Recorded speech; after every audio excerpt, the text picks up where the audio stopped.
ये फंसेंगे, ये जेल जाएंगे। हरियाणा में खरीद नहीं होती, बिहार से 800 रुपया क्विंटल में धान की खरीद होती है, आपके नाम से वो पंजाब में बिकता है। ये लुटेरे हैं, इनको देश से भगाना पड़ेगा, भगाना। का किसान, वहां का मजदूर, वहां का व्यापारी, वहां का दुकानदार, महिलाएं, इनको कोई वोट नहीं दे रहा। ये लाइन पे आएंगे, आज नहीं तो कल आएंगे। टिकैत साहब हमेशा कहते थे कि जिस दिन पंजाब आ जाएगा, हरियाणा इकट्ठा हो जाएगा सारा। क्योंकि जितनी बार भी यहां पे आंदोलन हुए तो हर मोर्चे ने अलग अलग दिन आंदोलन करे, दिल्ली में इकट्ठा नहीं हो पाए। टिकैत साहब की बड़ी इच्छा थी कि एक आंदोलन वो हो कि जिसमें पूरा देश का एक आंदोलन बने, और वो आंदोलन जब बन सकता है जब हरियाणा आएगा उठ के। आज दिल्ली के चारों तरफ को मोर्चे हैं कि जो दवाई देनी पड़ेगी इनको, वो दवाई इनको सर्दी में दी जाएगी। इनका दिमागी बुखार है, इनके गर्मी है, इनके वो ठंड में दी जाएगी दवाई।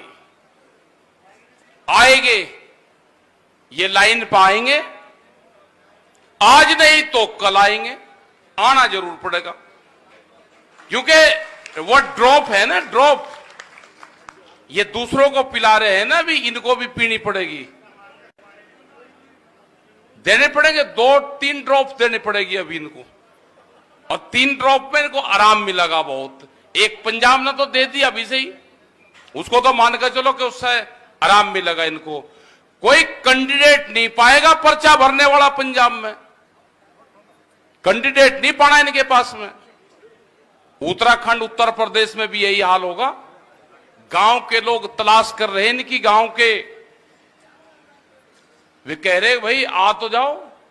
क्योंकि जो नंगा नाच जिला पंचायत के चुनाव में हुआ, संविधान की धज्जियां उड़ी, संविधान के पर्चे फाड़े गए, यह हुआ उत्तर प्रदेश के चुनाव में। वो 200 किलोमीटर दूर बागपत से एक फर्जी महिला खड़ी करके और कहा जी पर्चा वापसी ले लिया। उसने भरतपुर से भी आगे से कॉल करी कि मैं 300 किलोमीटर दूर हूं, मैं लाइव हूं यहां पे 300 किलोमीटर दूर, मैंने कोई पर्चा वापसी नहीं लिया। तो ये हालात उत्तर प्रदेश में हुई। 3050 सीटों में से इनको अगर ओरिजिनल सीट इनकी थी तो वे 500 सीटों से भी कम इनको मिली हैं। अगर 3000 सीटों में से 500 लगा को मिली तो कितनी वोट मिली होगी, आप अंदाजा लगा लो। लेकिन जब इनके अध्यक्ष बने, पूरा पुलिस फोर्स, एसएसपी, डीएम, सबने कैंडिडेट को उठाया, अपहरण करके उनकी वोट ली, उनके स्कूल तोड़ दिए गए, उनके घर तोड़ दिए गए। कहा कि वोट चाहिए नहीं तो बर्बाद होंगे। जाएंगे गांव गांव में। संयुक्त मोर्चा कोई कमजोर संगठन नहीं है। संयुक्त मोर्चे के 40 लीडर हैं। जब 40 लीडर उत्तर प्रदेश और उत्तराखंड की जमीन पर जाएंगे तो कितनी सभाएं होंगी। हम आज भी कहते हैं कि बिजली का रेट आप हरियाणा के बराबर कर दो। हरियाणा में 35 रुपए हाउस पावर है, उन्हीं की सरकार है। उत्तर प्रदेश में 175 रुपए हाउस पावर बिजली का रेट। पंजाब में फ्री 15, और 15 होकर भी उनको बैठने नहीं दे रहा हरियाणा। उनके मंत्री को जमीन पे नहीं बैठने देता। 15 का रेट करते, अगर इनका 175 का रेट हो जाए तो ये क्या हाल करेंगे इनका। इनका इलाज होना जरूरी है सबका, पूरे देश से। ये लुटेरे हैं, इनको देश से भगाना पड़ेगा, भगाना है। उत्तर प्रदेश में, उत्तराखंड में चुनाव आएंगे तो पूरा चुनाव में जो संयुक्त मोर्चे की गाइडलाइंस होगी, उत्तर प्रदेश का किसान, वहां का मजदूर, वहां का व्यापारी, वहां का दुकानदार, महिलाएं, इनको कोई वोट नहीं दे रहा। हम गांव गांव में जाएंगे। गन्ने का करीब 10,000 करोड़ रुपया से ज्यादा उत्तर प्रदेश का बकाया है और पूरे देश का 22,000 करोड़ रुपया गन्ने का बकाया है। यही हाल आलू के किसान का है, यही हाल धान के किसान का है। जो ये कहते हैं ना कि एमएसपी पे खरीद होगी, एमएसपी थी, है और रहेगी। कल एक टीवी चैनल पे इनका एक बीजेपी का बड़ा नेता उस पे था। हमने कहा भाई एयरपोर्ट जो जेवर एयरपोर्ट है कितनी दूर है? उसने कहा जी दिल्ली से 50 किलोमीटर दूर। तो दिल्ली से 50 किलोमीटर दूर मूंग पे एक आंदोलन चल रहा है। मूंग, उसका रेट है 7,500 रुपए क्विंटल एमएसपी और वहां पे उसकी खरीद हो रही है 4,000 रुपए 500, 4,500 रुपए क्विंटल, 3,000 रुपए का नुकसान है।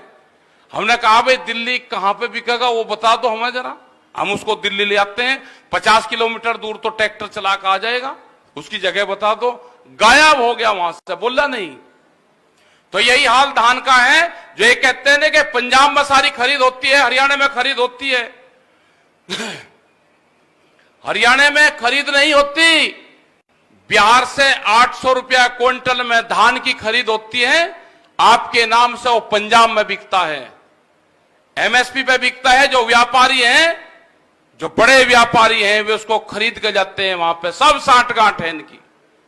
आज भी गेहूं का रेट 1200 से 1400 रुपया क्विंटल है, वहां से खरीद हो रही है और उसको एमएसपी में बेचा जाता है। जब ही तो कहते हैं कि इतनी खरीद कर दी, कोई खरीद नहीं हो रही। ये इसीलिए एमएसपी पे कानून बनाना नहीं चाहते। जिस दिन एमएसपी पे कानून बन जाएगा उस दिन बिहार के किसान को और बंगाल के किसान को भी लाभ होगा। जब संयुक्त मोर्चे के लोग बंगाल में गए, ये बीजेपी के पार्टी के लोग जो वहां से चुनाव लड़ रहे थे, ये कह रहे थे जी एक मुट्ठी चावल हमको दे दो। हमने उनको कहा कि एक मुट्ठी चावल के साथ में आपकी वोट भी मांग रहे हैं। ये दिल्ली के लोग आए, चमचमाती कोठियों में रहते हैं, आप इनसे कहो कि एमएसपी भी इसकी दे दो साथ साथ। तो ये गायब हो गए वहां से सारे। और जब भी वहां पे खेला हुआ, ये कहते हैं जी ममता बनर्जी से मिले। ममता बनर्जी से नहीं मिले हम मिले वहां की बंगाल की मुख्यमंत्री से। जैसे केंद्र सरकार में इनके मंत्रियों से मिलते हैं, तो हम कोई बीजेपी के लीडर से मिलते हैं क्या? जो नरेंद्र सिंह तोमर हैं, ये बीजेपी के आदमी हैं? ये भारत सरकार के मंत्री हैं। ये लड़ाई लड़ी जाएगी। ये दिल्ली फिर कान खोल के सुन ले, ये 4 लाख ट्रैक्टर भी हमारे थे और 25 लाख आदमी भी हमारे हैं। ये 26 तारीख की जांच, कोई देश में एजेंसी है कि 26 तारीख के कांड की जांच करवा दी जाए? ये फंसेंगे, ये जेल जाएंगे। हमने कहा कि देश में कोई एजेंसी नहीं है कि उसकी जांच कर दे। इनके खिलाफ कोई बोलने वाला नहीं है। इन्होंने पूरे संसाधनों पे कब्जा किया है। अगर देश में बीजेपी की सरकार होती, अगर देश में कांग्रेस की होती, अगर देश में किसी पार्टी की सरकार होती तो वह जरूर बात करती। इस देश में सरकार है मोदी सरकार, मोदी को चलाती हैं बड़ी बड़ी कंपनियां। ये बीजेपी वाले कहां गफलत में हैं? इनकी पार्टी गई। जिन लोगों ने इस पार्टी को बनाया था वे तो अपने हाउस में कैद हैं, उनकी बोलने की हिम्मत नहीं। वे मकान के दिल्ली की चमचमाती कोठियों में वे बंद कर रखे हैं अपने नेता। ये बीजेपी के जो बोलते हैं ना, यान के कहते हैं कि हमारी बात, अपने नेताओं को छुटाओ और उसके बाद में बात करो। तुम्हारे नेता दिल्ली की काल कोठियों में कैद हैं, आप उनको छुटाने का काम करो।